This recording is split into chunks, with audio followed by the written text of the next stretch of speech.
Hello, it's me, Amy. Welcome to my channel. Today I'm going to make a Q&A video. I put up a post just asking if anybody had any questions. Wanted to kind of interact with everyone here a little bit more, and maybe if you're interested to get to know me a little bit better and the kind of person that I am. I don't know. Thank you for anybody who did put in a question. I appreciate it. Felt super awkward asking because who am I to ask? But I've always wanted to do a Q&A video. When I was younger, I'd pretend I had a camera in front of me and answer questions. Here I am now doing that at age 25. The first question, and again, thank you for asking the question and making me feel good. What's your favorite song in the entire world? I don't know if I have one favorite song in the entire world. I can't tell you. What I've been listening to recently a lot is actually BTS. I know I'm like 5 years or however many years late. Please don't come for me. Really enjoy their music. It's just really different than songs that I've listened to in the past. My boyfriend, Ray, kind of introduced me to them because he listens to them all the time and he really put me on to BTS. So I would say songs by them I'm really into lately. My music taste is like super diverse. Next question, what was your happiest moment? Is anytime I'm traveling. When I was in Thailand, we had went to an elephant sanctuary and just like played with the elephants. After a day of playing with them, a whole big group of us mixed with a lot of strangers sitting in this kind of hayride thing. Not like a hayride, but we were sitting in this truck. They were driving us away from the jungle, but it was through the jungle to go back. I just remember sitting there.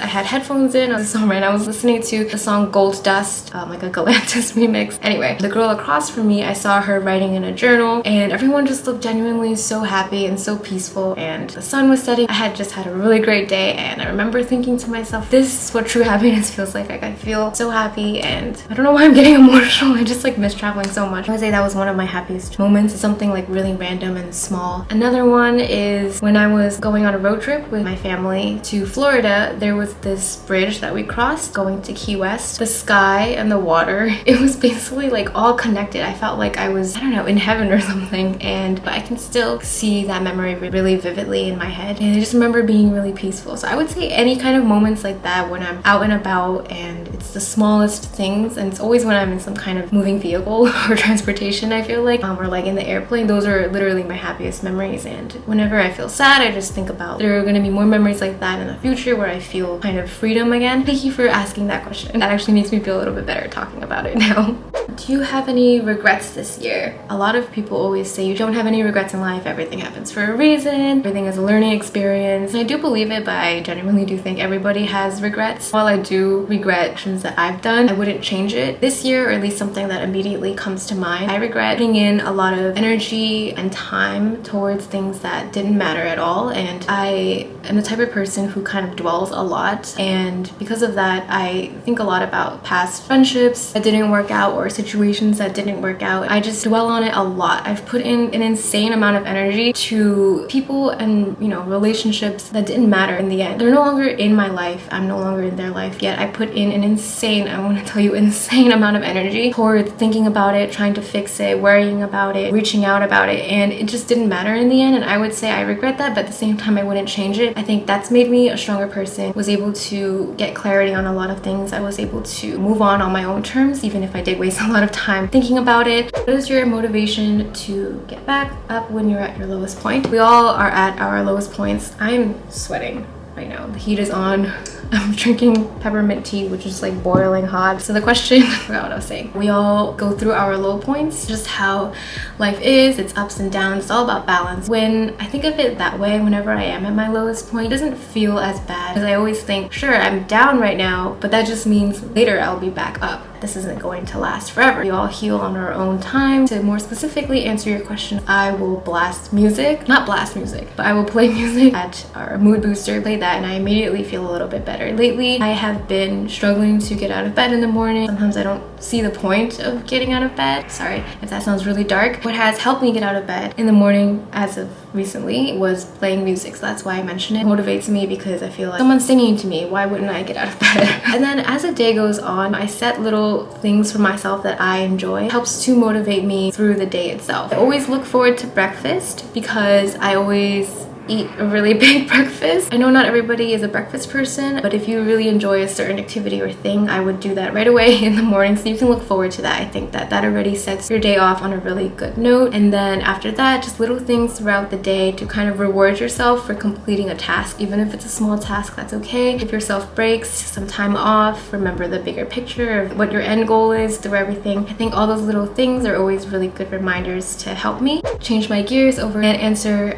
some thingies from there. What are your tips on moving out? If you guys don't know, I recently moved out with my boyfriend. That time frame from the mid-September point to now, beginning of November, I have been in chaos mode. Don't know what's going on most of the time. We're always cooking and cleaning, and then cleaning after the cooking, and then organizing and everything. So it's been really hectic, and I don't know if it's because I don't know what I'm doing and I'm bad at time management, but I always thought I was good at time management. So I don't know what's the disconnect here. Why is everything so time consuming? Why am I so tired all the time? There was a point where I didn't wash my hair for I don't even want to admit how long, because I haven't had the time, which makes no sense. What am I possibly doing that is so time consuming where I can't even wash my hair or like sleep? So I was like, definitely something is wrong. Knowing what I know now, time management is the most important thing. Time management and organization go hand in hand, right? But that wasn't the problem. The problem is that I was extremely organized. It's just that I spent too much time doing one thing, and that's when I realized you can be organized, but if you are really slow at it, it doesn't really matter. You have to be really quick with things. In the beginning, especially when you're moving out and everything is extra crazy, I think I spent too much time on one thing. The next thing, and this is very obvious, is to manage a budget and manage your finances really well. That's a lot on your plate, so you want to be able to budget that properly. It is really hard though, I'm not gonna lie, especially finding time to actually furnish your home while living here and working and trying to survive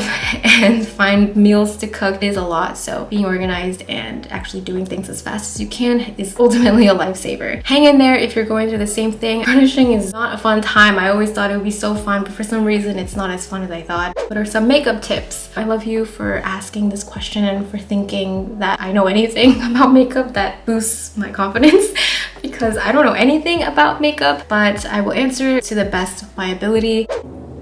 The only things that I do for my face would be brows and my eyes, or mascara rather. I don't even know how to put on eyeliner, which is so embarrassing. Jane Iredale. It's Pure Lash Extender and Conditioner. I always put this on anytime I'm going to put mascara on for the day. I don't really wear mascara or anything anymore. I'm extremely lazy. I also don't go anywhere, guys. Like, I seriously don't go anywhere. Moving on to brows, I use a pencil. This is from Rimmel. It's in black brown. I feel like it gives a really natural look, and I'm all about natural with everything. I use L'Oreal Voluminous Carbon Black, and this is just a drugstore brand, but it's very good. I've tried fancy mascaras in the past. Someone told me about this very superpower mascara from Sephora. It was like $36. I used it, and yeah, it made it really long, but it was really hard to take off, and it just didn't make any sense. Like, this does the job perfectly, and it's so much cheaper. I don't even really have eyelashes. All I'm doing is just darkening the little lashes that I do have, and that's fine, you know, I don't really mind. Then after that, I use this. It's Smith's Minted Rose Lip Balm. This is the best lip balm in the world, and that is literally all I do for my face. And then at the end of the day, I will use Garnier's Skin Active Micellar Cleansing Water, and then first I use the Neutrogena makeup wipe, and then I finish it off with this just to make sure I get every single mascara off. It's literally just for my mascara because I don't put on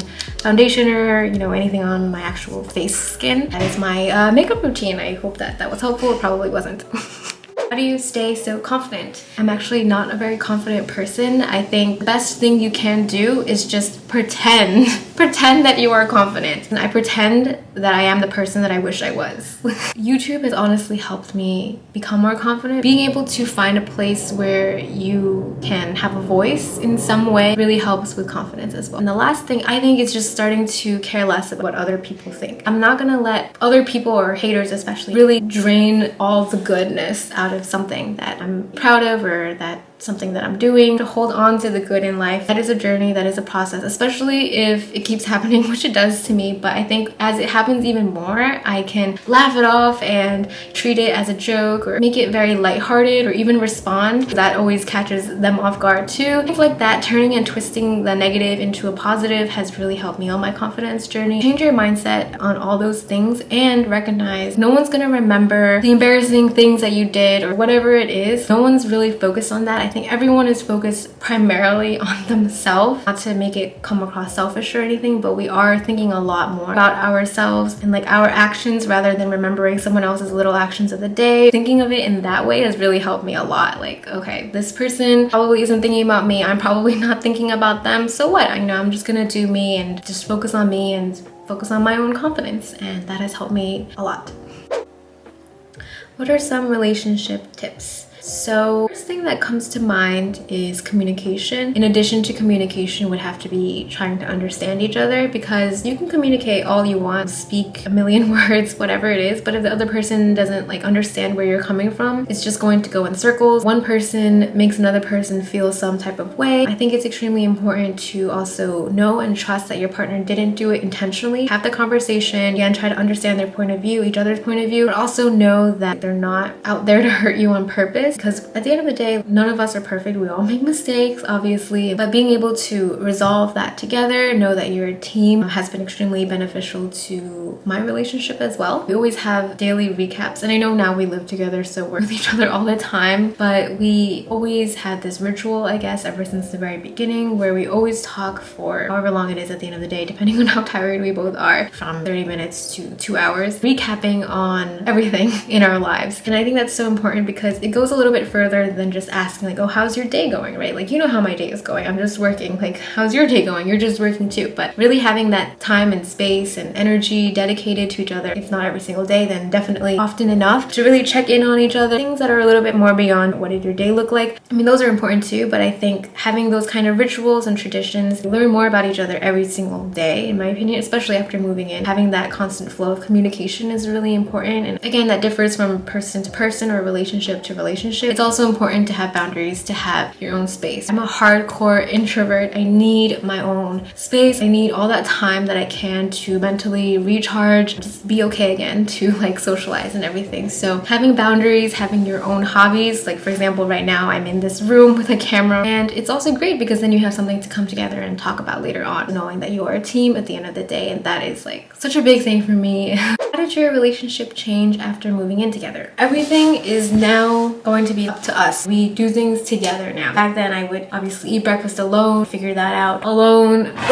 get through my work day alone. It's a group decision. Like, we have to figure things out together, even more so than having not moved in and living together. That's actually been super fun. It's been amazing. I really enjoy it. It feels like I have someone to constantly lean on, which is great. Though we do agree on all those things because we kind of see and have the same interests and like the same foods, all those kinds of things, which are great. We obviously have different way of living. I am very particular about how things are laid out. I need things to be clean all the time, constantly. I need things to be put back in place. I am like Monica, kind of, from Friends. I have these coasters around and he'll like not put the water glasses on the coaster, and then I'll be like, seriously, like little things like that, you know? It's personality differences, and it's not like anyone's in the right or wrong necessarily, but it's just we grew up obviously apart, and now that we are together and suddenly moving in together, it's a huge change for both people. That's okay. That's just an adjustment. We try to make everything more fun and really light. That's another thing that has happened, I think, is that we got a lot closer. We're a lot weirder in front of each other than we were even before, which is saying a lot. Like, no filter. I'll just say whatever I want to say. He'll just say whatever he wants to say. It's freeing. But overall, it's been a huge change, but it's been an easy and natural change, if that makes any sense. Going back to the point I made before about how everything is a group decision now, we kind of have different roles in regards to the household and everything. In that way, we're able to work really well as a team, or at least in my point of view. And I think that each of us having these different kinds of roles that really play to our own individual strengths not only makes this whole house thing work, but it also makes our relationship stronger. So I think been a positive experience, knock on wood, and I'm really grateful for it. Although it is stressful, it's still been fun. So yeah, I hope that answers the question. How did you and your boyfriend meet? A lot of people ask me that, and I don't really address it because it's not private, because I will share. We didn't meet in traditional sense or anything. We did meet on a dating app. If you want to know what dating app in particular, I can tell you that too. We met on Coffee Meets Bagel. I don't know what else I have to say about that. That's like exactly how we met. Dating apps are really weird. It's a huge hit or miss. Obviously, people I'm sure have horror stories about dating apps, which doesn't make it exactly the most normal place to meet someone, even in this day and age, I feel like. But if you really think about it, meeting people in person or even through mutual friends, that can end up just as easily as a horror story. Maybe not on a horror story, especially if it's mutual friends, but it can just as easily end up being a fail. Then even more people are involved. But if you meet on a dating app just between you guys, I don't know, in some ways I feel like it's actually easier. There's nothing wrong with it or anything like that. It's just literally an app. You're just connecting with another person. It's great. It's super easy. You don't have to leave your house or anything to be on an app and talk to somebody. In many ways, it's just super convenient. And though it is a hit or miss, it obviously worked for me and worked for him. He invited me to go to a macaron baking class, and that was our first date. And I think that is such a great idea because first dates, that's a huge part of the whole hit or miss factor for a dating app, or for, I guess, for any kind of dating experience. Being that we went on kind of an activity on our first date, I think that was really helpful. We met up macaron baking class, and then I actually ran into a mutual friend, kind of. I don't know if you're watching this.